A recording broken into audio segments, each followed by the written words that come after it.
السلام علیکم قدرمن انجینر صاحبانو، یو ځل بیا حاضر شویم د یو نوي ویډیو لپاره. انجینر صاحبانو، د تیرو ویډیوګانو په ادامه باندې چې دی موږ تر دغه ځای پورې مو کار کړی و. انجینر صاحبانو دغه واټر شیډ مو پیدا کړی و، سټریمونه مو پیدا کړي و. نن راځو د واټر شیډ ایریا مو پیدا کړی و. نن راځو موږ څنګه کولی شو دغه پروسس مو چې کوم کړی دی دا د یو ښه پریزنټیشن په ډول باندې برابر کو.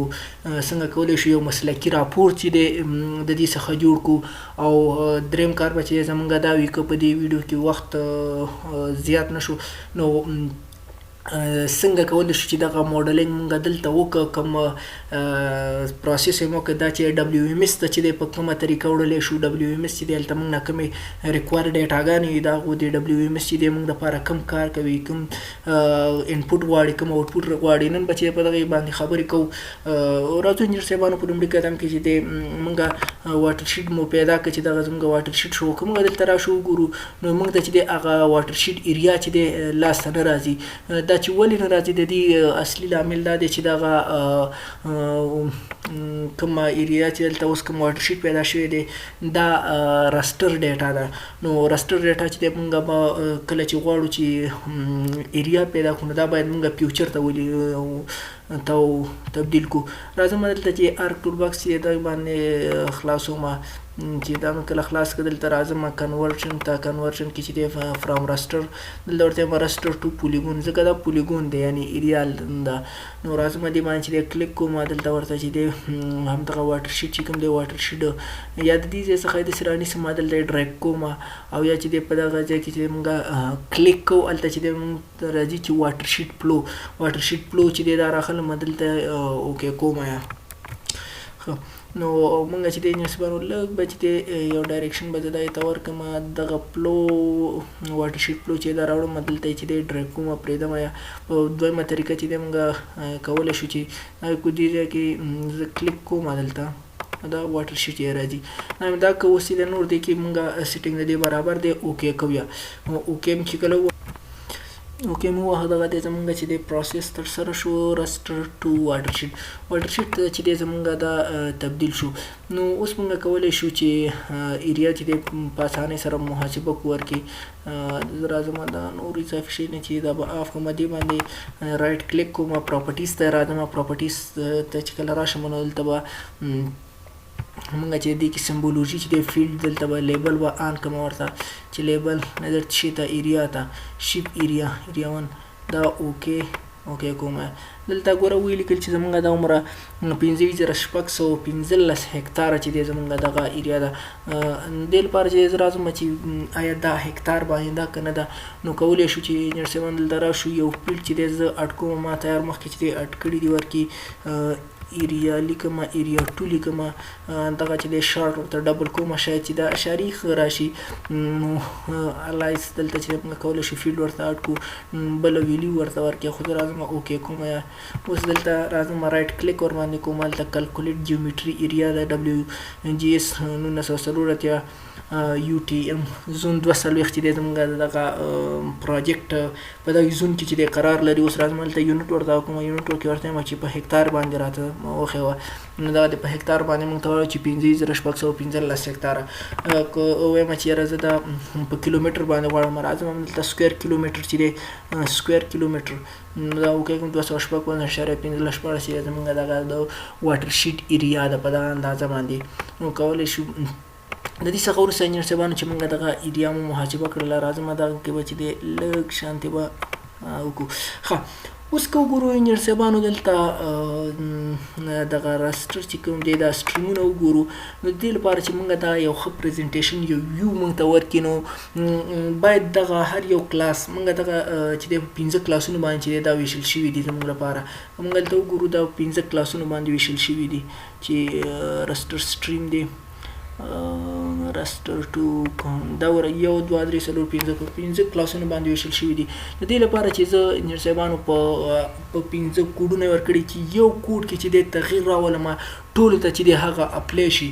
نو د دې لپاره انجینر صاحب که موږ دلته وګورو ډېر زیات دي. که زه دې کې ایډیټ کوم دا بل چې دغه کوډ والا به پاتې وي رانه. د دې لپاره چې موږ دغه ستونزه په اسانۍ سره حل کړو. نو زه راځم دې باندې چې ډیزالو اپشن چې دی ان کوم هلته راځم ډیټا منیجمنټ ټولز دا ډیټا منیجمنټ ټولز کې چې رسټر ته راځم رسټر کې چې رسټر پروسیسینګ ته راځم رسټر پروسیسینګ کې چې ریکلاسیفای ته راځم دلته رسټر پروسیسینګ کې چې ریسیمپلینګ ته راځم ریسیمپلینګ ته راغلم زه ورته ریسیمپلینګ دا چې راوړم هلته یې ډریګ کوم په دې طریقه باندې ما کولی شي دا را ډریګ کړو سټریم راځم انجینر صاحبانو دا کوم سټریم چې مونږ دا کړی دا سټریم دلته راوړم ورته سټریم دې ځای نه هم کولی شم دغه سټریم دا مې ورته را اډ کړه د دې را اډ کولو څخه وروسته چې دی انجینر صاحبانو مونږ چې دی دې ته اوکې ویو اوکې ورته وبخښئ انجینر صاحبانو راځو مونږ چې دی هغه ډیزالو اپشن ته راځو ریسیمپلینګ چې دی هغه وروسته اجرا کړو هغه یو بله پروسه ده نو زه راځم هلته چې دی جنرالایزیشن ته راځم جنرالایزیشن کې چې دی ډیزالو ورته یم دغه همدا سټریم چې کوم دی دا ورته راوړم هلته یې ډریګ کوم اوس دلته ماته دا وایي چې زه نظر کوم فیلډ کې ته چې دی زه تا ته دغه ډیزالو وکړم یعنې په کوم فیلډ کې چې کوډ یو وي هغه چې زه درته ټول را یو ځای کړم زه ورته یم چې نظر ګریډ کوډ ته په دغې فیلډ کې چې کومو سټریمونو چې دی یو کوډ لره هغه ماته چې دی ورته یم یو ځای کړه نو زه راځم دې ته چې دی اوکې ویم نو دا چې دی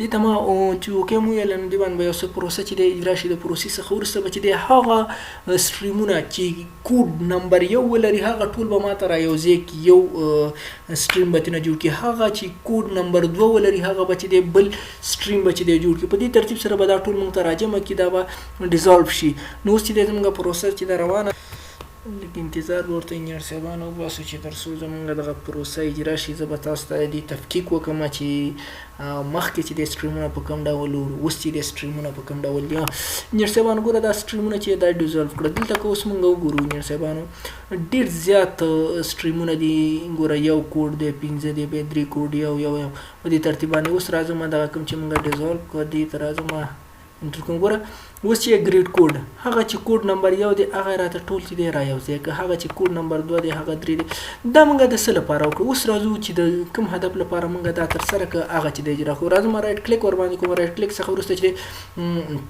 سمبولوژي ته راځم سمبولوژي کې چې د کټګورایز کټګوري کې چې ورته یم ګریډ کوډ نظر ګریډ کوډ ته چې دی ماته را اډ ویډیو ورته یم اوس چې زه دلته په یو کې چې دی ایډیټ کوم دا ټول ته چې زموږ ایډیټ به رسېدي ته چې دا ورکوم بڼوالی چې دی یو وي راځم هغه چې دویم نمبر سټریم دی د دې به چې دی رنګ لږ تیز کړو لږ به چې دا سټریم 1.5 به یې کړو اوس راځم هغه چې دریم نمبر دی دې ته چې دی رنګ به ورته دا ورکړو دا به 2 کړو او راځم هغه چې 3 دی د دې به رنګ لږ نور هم د دې څخه تیز کړو دا به 2.5 انټر به یې کړم اوس راځو دا چې دی هغه کوم چې مین سټریمونه دي غټ سټریمونه دي دې ته چې دی قیمت دا ورکوم اوس مو چې دی دا به اپلای کړو اوکې اوس که وګورو انجینر صاحبانو ډېر ښه ښکارېږي زموږ لپاره چې دی زموږ هغه سټریمونه هغه واټر شیډ ایریا چې دی ډېره ښه معلومېږي دا به چې دی انجینر صاحبانو زه درته وروسته وښیم دې باندې چې ایمیجري اپلای کوم چې آیا رښتیا هم دغه سټریمونه چې دی په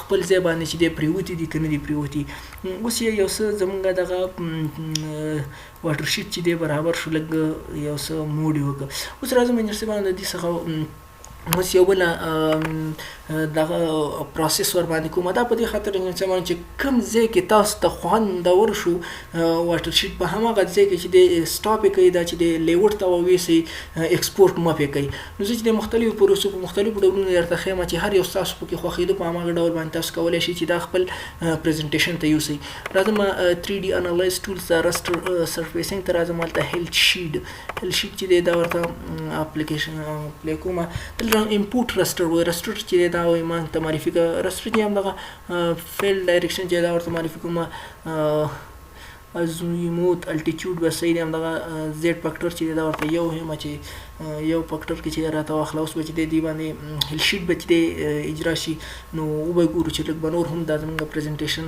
لپاره به چې دی دا میپ چې دی تیار شي لږ انتظار دغې ته باسو ځکه دا هیل شیټ چې پروسه چې دا لږه اوږده ده وخت نیسي دغه د زموږ پروسه چې د اجرا شوله. اوس به زه دغه ورکشیټ به لږ آف کړم. اوس انجینر صاحبانو که موږ دلته وګورو ډېر ښه معلومیږي چې سټریمونه په هماغه خپلو اصلي ځایونو کې ولیدلي دي. ګوره دلته چې دغه غر دی د دې نه اوبه راځي دغه سټریمونو ته په دې ترتیب باندې چې دا ډېر ښه منظم شو را برابر شو. یو څه ناڅه کولی شو موږ دغې ته یو کلر هم ورکړو. دې ته راځم دلته کلیک ور باندې کوم کلر ورته وایم چې په دغه کلر باندې راته وښیوه. کلر چې دی دې لږ موډ ونه کړه. راځم یو بل کلر ورته چې دی انتخابوم دغه کلر. نو انجینر صاحبانو دا په دې ډول باندې شو. ښه اوس راځو انجینر صاحبانو یو بل کار کوو. مخکې مو چې دی تاسو ته ویلي چې دغه د هر یو سیل څخه چې دی په 8 ډایرکشنونه چې دی دا ورکېږي. نه دې 8 ډایرکشنو کې به چې دی دغه موجود به وي، یعنې د دې څخه په هېڅ وخت کې چې دی دا تیری نه کوي. نو دغه 8 ډایرکشن اوس راځو هغه ډایرکشن یې ښیو چې آیا رښتیا هم زمونږ دغه سیلونه چې دی په همدې ډایرکشنو کې ځي که په بل ډول هم ځي. نو راځم لومړی پروسه چې دی زه راځو ډیټا منیجمنټ ټولز ته. ډیټا منیجمنټ ټولز کې چې دی راځو رسټر ته. رسټر کې چې دی رسټر ته راځو. رسټر کې رسټر پروسیسینګ ته راځو. پروسیسینګ کې چې دی ریسیمپلینګ ته راځو. ریسیمپلینګ کې چې دی ریسیمپلینګ چې دی انکو انجینر صاحبانو دلته راځم دغه کوم ډي ایم چې ما سره دی دغه ورته معرفي کوم. دلته دا چې دی اټومیټک هماغه کوم لوکیشن چې ورته معرفي کړی یم هلته راځي. زموږ دغه ډي ایم چې کوم دی دا 10 مترې دی. نو دې ته 10.2 او دا به هم 10.2 به کومه ورته. او نور چې انجینر صاحبانو په دې کې دغه چې دی انټیګرې دغه آپشن دی بس دا ډایرکټ چې دی اوکې دا مو اوکې کو. انجینر صاحبانو دا پروسه چې کومه ده دا به لږ وخت به نیسي ځکه چې دغه به موږ ته کوډینګ به چې دی ترسره کېږي. بیا به د هغه کوډینګ نه چې دی موږ خپل کار. ښه انجینر صاحب زموږ پروسه چې دی ناکام شو. یو ځل بیا هڅه کوم ریسیمپلینګ ته راځو. ریسیمپلینګ کې انپوټ راسټر دی. انپوټ راسټر کې چې موږ مخکې فکر کوم موږ ورته ډي ایم معرفي کړی، خو دلته چې راسټر موږ دپاره فلو ډایرکشن دی باید هغه ډایرکشن چې دی موږ ریسیمپلینګ کړو ځکه چې په ډایرکشن کې واضح شوی دی چې د دغې سیل نه چې دی په کوم طرف باندې اوبه چې دی وځي. نو دې لپاره چې موږ دغه فلو ډایرکشن باید ریسیمپل کړو. ریسیمپلینګ هم چې ترسره کړی دلته 10.2 او 10.2 دا چې دی اوکې کوم یا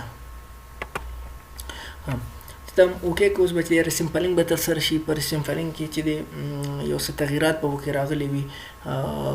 د هغې ریسیمپل څخه وروسته به چې دی موږ انجینر صاحبانو بیا به ځو یو بله پروسه چې هغه ډېره اوږده پروسه ده او ډېر زیات وخت نیسي. دغه دی ریسیمپلینګ ترسره شو انجینر صاحبانو. اوس به موږ که دا رازوم کړو په دې ریسیمپلینګ کې چې دی موږ ته سیلونه چې دی سیلونو ته کوډونه ورکول شو 1 2 3 4 1 2 او 4 او 8 او 14 2 10 4 شپېته 1 دا چې دی انجینر صاحبانو دا کوډینګ ترسره شو. اوس دغه کوډینګ چې دی که نه نظر هم دغه کوډینګ ته به چې دی موږ ډایرکشن یې دې ته ورکوو. نو دې څخه وروسته اوس راځم بله پروسه چې زموږ ده هغه کنورژن ته راځم. دې نه کنورژن کې چې دی پرام رسټر ته راځم. پرام رسټر 2 پوینټ. اوس به چې دی انجینر صاحبانو دلته موږ هم دغه کوم چې ریسیمپل کړه دغه ریسیمپل شوي ډي ایم چې دا به هلته معرفي کړو ورته. او د معرفي کېدو څخه وروسته چې دی دې ته زه اوکې وایم. چې دا مو اوکې کړو نو دا پروسه به یو څه وخت نیسي ځکه چې ډېر زیاته ایریا موږ تر مطالعې لاندې نیولې چې دغه ایریا چې ټوله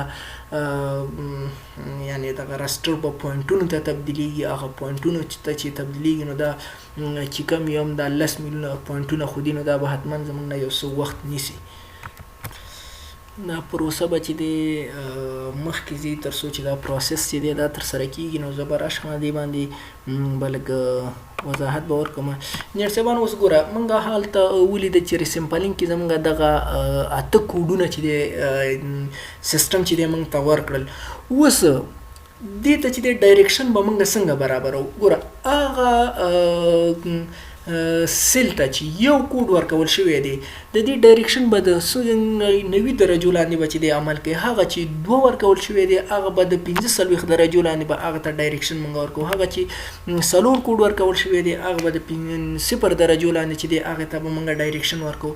په همدې ترتیب باندې د -45 -90 -115 او 180 نو چې کله په دغه کوډ ته به ګورو بیا به نظر هغه کوډ ته چې دی موږ خپل ډایرکشن ورته اپلای کوو. اوس راځو ګورو چې تر اوسه پورې لا پروسس نه دی تر سره شوی دی. هغه پروسس به چې دی کېږي د وخت زیات نیسي. دغې ته به چې دی انجینر صاحبانو زړه نه تنګوئ زموږ چې دی یو څه ساه هم چې زیاته ده. زه راځم دا ویډیو لږه اسکیپ کوم چې تر څو ویډیو ډېره اوږده نه شي. انجینر صاحبانو زموږ پروسس چې دی تر سره شو. اوس زموږ دغه ټول فیلډونه چې دی دا واوښتل. اوس به چې دی راځو د دې نه وروسته موږ چې دی نور کار به وکړو.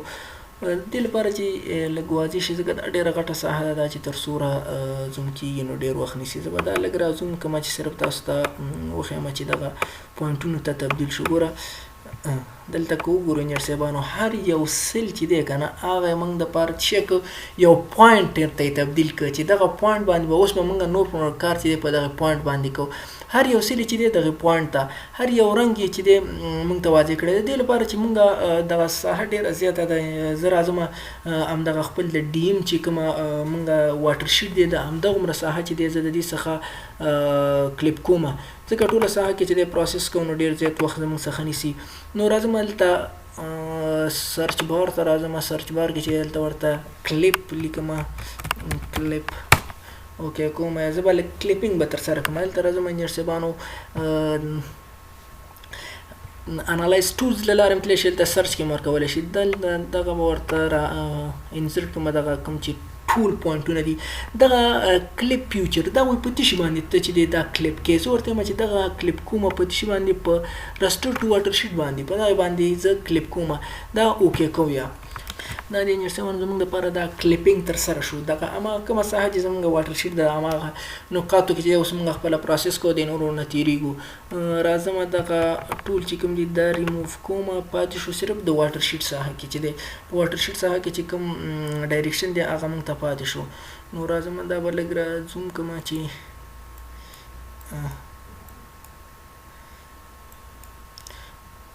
همدا زموږ ساحه ده دې کې چې صرف پوینټونه موږ دپاره پاتې شو. اوس انجینر صاحبانو بله پروسه داسې ده چې زه اوس هماغه ډایرکشن یې دې ته معرفي کوم. رایټ کلیک ورباندې کومه پراپرټیز ته راځم. پراپرټیز کې سیمبولوجي کې چې دی کټګورایز ته دلته راځم ورته م ګریډ کوډ ته اډ ویډیو. دا به چې دی اوس هغه ټول کوم پوینټونه چې دي هغه به دلته موږ ته را انزرټ کړي. بیا په هغه کې چې دی زه ایډیټ په یو کې کوم نو په ټولو کې به چې دی هغه ایډیټ راځي موږ دپاره. نو لږ انتظار ورته باسو چې تر څو دغه پوینټونه دلته را انزرټ شي. نو چې کله را انزرټ شو بیا به چې دی موږ هماغه ډایرکشن یې دلته ورکړو. تاسو به وګورئ چې څومره ښه ښکارېږي او زموږ دغه خبره به معلومه شي چې آیا رښتیا هم په اته ډایرکشنو باندې د دغه سیل څخه اوبه تېرېږي یا زیاتو. دا پروسه مو ترسره شوله. کوډینګ وشو. زه راځم دا اپلای او اوکی دا م چې دی اوکی کړم. اوس راځم ډایرکشن چې دی دې ته معرفي کوم.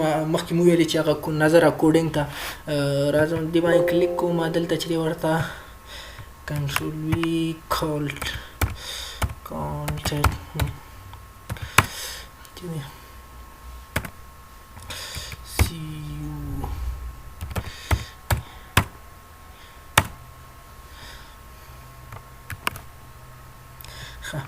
ډایرکشن ورته دلته لیکم. دې ته یو کلر ورکوم. دې ته سور کلر ورکوم. دغه لومړی نمبر چې کوم دی دا د 90 درجو لاندې چې دی عمل کوي. دا مو وکتل که نو هلته په ایمیج کې درته بیا هم چې دی ښیم. لږ دلته راځم ګورم یو کوډ لري زاویه یې څو ده 90 درجې. 2 کوډ لري زاویه یې څو ده 45 درجې. 4 کوډ لري زاویه یې څو ده 0 درجې. دلته ایکټ کلر چې دی دې ته به دغه کلر به ورته ورکړم او دا چې دی د 45 درجو لاندې چې دا عمل کوي. راځم نمبر کوډ 4 ته ډایرکشن کلر به دې ته چې د زیړ کلر به ورته ورکړم او دا 0 درجو لاندې عمل کوي. راځم 8 نمبر ته ډایرکشن دې ته به کلر چې دی تور کلر به ورته ورکړم دا د -45 درجو لاندې چې دی دا عمل کوي. 14 نمبر کوډ ته راځم دا چې دی کنټرول د ډایرکشن دې ته به چې دی کلر به دې ته دا کلر به ورته ورکړم دا د -90 درجو لاندې چې دی دا عمل کوي. 14 نمبر کوډ 90 درجې -90 درجو لاندې عمل کوي. راځو چې بل کوډ دی 32 چې دا به د -115 درجو لاندې به چې دی دا عمل کوي. راځم کلر ورته معرفي کوم کلر چې دی دې ته به شین کلر ورکړم دا به -115 درجو لاندې چې دی دا عمل کوي. بل چې دی دا راځم 4 ته 4 باندې چې دلته کلیک کوو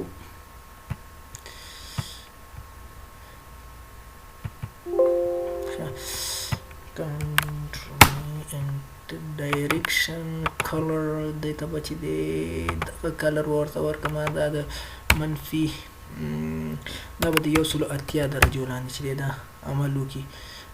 4 درجې دلته راځم کوډ ګورم کوډ چې دی 4 دی زاویه 180 درجې ده. بل کوډ چې دی زمونږ دپاره 128 دی د زاویه چې دی 100 درجې د دې زاویه د 45 درجې ده. راځو دلته په کوی ګورو 115 درجې مثبت دې ته چې دی انټر او دا چې دی دې ته به کلر ور معرفي کوو دغه کلر ورته معرفي کوم 115 درجې لاندې چې دا عمل کوي. اوس یې زمونږ ډایرکشن چې دی ترسره شولې اوس به لږ دا را زوم اوټ کوم چې په واضح ډول باندې ښکاره شي زمونږ لپاره. زوم ټو لایر زوم ټو لایر هم که اوس به وګورو چې رښتیا هم دغه سټریمونه دغه هر څه چې دي په اصلي ځایونو باندې پراته دي که نه دا را زوم به یې کړو لږ داسې وګورو کلر ته یې وګورو دغه ساحه به چې دی زه را زوم کړم. انجینر صاحبانو دلته اوس ګورو چې دا دی ګوره هغه چې کلر دغه کلر ولري د دې ډایرکشن په دې ډول دی هغه چې شین کلر ولري د هغې ډایرکشن په دې ډول باندې دی. اوس راځو یو بل څه درته انجینر صاحبانو دې کې ښیم چې آیا رښتیا هم په همدې ډول باندې دغه ډایرکشن دی که نه دی. ګوره دلته راځم دې سټریم ته دا سټریم چې دی دا به زه لږ را زوم کړم چې واضح ښکاره شي. ګوره دلته چې زمونږ دا سټریم په دې ډول باندې را روان دی زه به چې دغه لږ ګوره دا سټریم چې زمونږ دغسې را روان دی په دې شکل باندې ورسره په څنګ کې چې دی دغه ډایرکشن هم په همدې ډول باندې ګوره دې ځای نه چې بیا زمونږ کله دغه سټریم داسې تللی دی که دا ډایرکشن وي ګوره دا ډایرکشن هم په همدې باندې بیا دا سټریم زمونږ داسې راغلی دی هلته چې دی ورسره په څنګ کې ډایرکشن هم هماغسې دی. دلته چې زمونږ سټریم داسې حرکت کړی ډایرکشن هم چې دی په هماغه ډول باندې دی نو یعنې زمونږ دغه ډایرکشن چې دی په درست ډول په سټریم باندې اپلای شوي دي. اوس د دې څخه وروسته انجینر صاحبانو یو بل کار درته کوم چې وګورو چې آیا رښتیا هم زمونږ دغه سټریمونه چې دي دا په اصلي ساحو باندې چې دی هغه کوم ځای کې ریورې دي په هغې باندې لوېدلي دي او که نه په هغې باندې نه دي لوېدلي.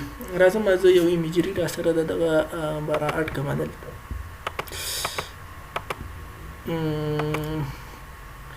یس دغه د ایمیجري مو را اډ کړله انجینر صاحبان. دغه ایمیجري مخکې هم ما چې دی په بعض ویډیوګانو کې ښودلی بې اکثره ملګرو چې دی غوښتنه کوي دا ایمیجري موږ ته سره هم شریکه کوي خو خبره ده چې دغه ایمیجري ډېر زیات سایز لري دا تقریبا 3 GB ده نو دا به د انټرنیټ له لارې د شریکولو وړ نه وي نو که ملګري په کار و بیا سره چې نږدې نه مخ شو نو دا ایمیجري به ورسره شریکه کړم. ښه اوس راځو چې آیا سټریمونه رښتیا هم دلته راغلي دي که نه هغه سټریمونه چې دی زه اوس ګورم. راځم دغه سټریمونه چې دلته را انزرټ کوم یا اوس وګورو چې سټریمونه انجینر صاحبانو اوس ګوره په واضح ډول باندې ډېر ښه معلومیږي چې زموږ دغه سټریمونه رښتیا هم په همغه کومه ساحه کې چې ریور تیر شوی دی هملته راشي. ګوره دلته دغه یو کوچنی ریور راغلی دی دلته، دا چې دی په همدې ډول باندې سټریم یې دلته موږ ته تیر کړی دی. دا ګوره سټریم دی، دلته چې دا غونډیو نه دا اوبه داسې راوځي، دلته دا ګوره ریور دی، دا د سرک غاړه دغې نه چې دی اوبه په دې ډول باندې راځي. ګوره هلته هغه لومړی نمبر کلاس چې موږ ورته معرفي کړی و هغه سټریم یې راتېر کړی دی دلته راته په همدې ډول باندې ډېر په دقیق ډول باندې چې زموږ سټریمونه چې دی په اصلي ریل ساحه باندې لوېدلي دي. که موږ هسې پورته راشو په واټر شیټ کې وګورو زموږ به ته به واضح شي چې ډېر ښه. ګوره دلته دا غونډۍ دي دا پورته، او دا چې ژور دا ګوره خوړ دی، په دغه خوړ کې چې دی داسې سټریم یې موږ ته تېر کړی دی. دا ګوره دلته دغه خوړ دی، دلته دا سټریم یې موږ ته تېر کړی دی په ډېر واضح ډول باندې چې موږ کتلی شو چې دغه سټریمونه یې موږ ته تېر کړي دي. همداسې راځو موږ پورته په واټر شیټ کې. انجینر صاحبانو موږ دغه روسیې په روسیې دی کولی شو موږ سره ځینې شي فایلونه هم دي لکه د پلډ انالیسس لپاره چې دی یونټ هایدروګراف دپاره د هغې څخه هم استفاده کولی شي. او که څوک دغسې ایمیجري ولري کولی شي چې په خپله هم دغه لینډ یوز چې دی جوړ کړي، لینډ یوز شي فایل جوړ کړي او د هغې نه په استفادې سره ECS کرف نمبر چې دی CN چې دی ځان ته انتخاب کړي او برابر کړي. هغه وخت کې چې موږ پلډ انالیسس کوو دغې پول لپاره دغه شي فایل چې دی موږ په خپله جوړ کړی و لږ زحمت غواړي، ځکه د هرې ساحې څخه به چې دی بونډري به تاوې په کوم ځای کې چې دی ځنګل دی زیات دی کم دی، اګریکلچر ایریا ده، ریزیډنشل ایریا ده. دا اوس ګوره ډېر ښه ځنګلونه چې دی موږ لرو په هسکې مینې ولسوالۍ کې. په همدې ډول باندې کومو ساحو کې کورونه دي، کوم ساحه کې سړک تېر شوی دی، نو دغه کولی شي چې په خپله هم تاسو بیا ترتیب کړئ د دې څخه. نو اوس چې د انجینر صاحبانو زموږ تر دغې ځای پورې ورسېدو، زموږ پرزنټیشن چې دی یو څه برابر شو. دې څخه وروسته چې دی موږ کولی شو چې دغه څنګه کولی شو دغه ایکسپورټ کړو، دغه یو پرزنټیشن په ډول باندې دا یو مسلکي راپور ورڅخه جوړ کړو. انجینر صاحبان د دې لپاره چې دا ویډیو ډېره خسته کونه نه شي، نو موږ به چې د نننۍ ویډیو په همدې ځای باندې سټاپ کوو. تاسو کولی شئ زموږ سره په دغې ادرسونو باندې چې د اړیکه ونیسئ. په تېرو درسونو کې کومه پوښتنه لرئ، موږ چې د ایریګیشن ډیزاین برخه کې هم کار شروع کړی دی. ایریګیشن برخه کې تاسو کار کوم سوال پوښتنه لرئ، هایډرالیک سټرکچر برخه کې چې د کوم پوښتنې لرئ، واټر کټ چې دی موږ په پلان کې لرو چې واټر کټ باندې کار شروع کړو. واټر کټ مو ویډیوګانې تاسو لپاره اماده کړو، ځکه اکثره ملګري چې د واټر کټ غوښتنه کوي. نو تاسو کولی شئ موږ سره په دغې ادرسونو باندې چې د اړیکه ونیسئ. نور ملګري هم چې دی را دعوت کوي چې تر څو د دغې چانس څخه استفاده وکړي. او من الله توفیق.